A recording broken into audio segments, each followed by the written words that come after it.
आप सभी YouTube family को जय माता दी। स्वागत करती हूँ अपने यूट्यूब चैनल पर।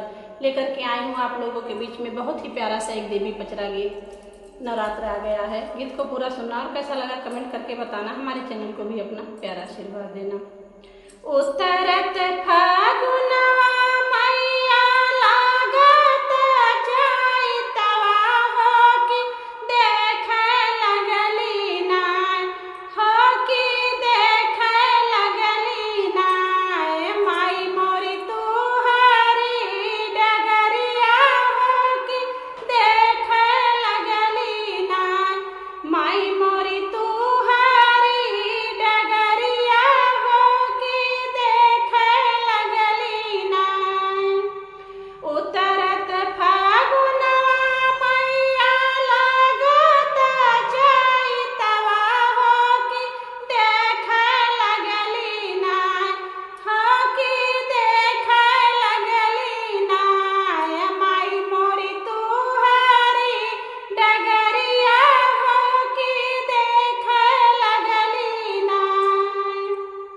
सुनिला की फेरा देलियू सहर नगरिया हो कि हमरा झपड़िया नाय, हो कि हमरा झपड़िया नाय। मैया तारा एक बार हो कि हमरा झपड़िया नाय।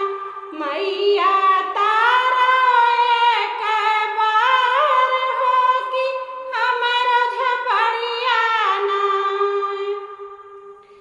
उतरत फागुनवा मैया लागत चैतवा हो कि देखे लगली नाय, हो कि देखे लगली नाय। माई मोरी तू हरी डगरिया हो कि देखे लगली नाय।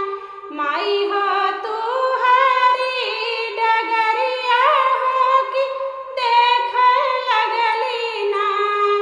सबका तो दिहलियू मैया जोड़े जोड़े ललना हो कि हमरा गोदिया नाय, हो कि हमरा गोदिया नाय। एक धियावा जे देतियू मैया हमरा गोदिया नाय। एक धियावा जे देतियू मैया हमरा अचरा नाय।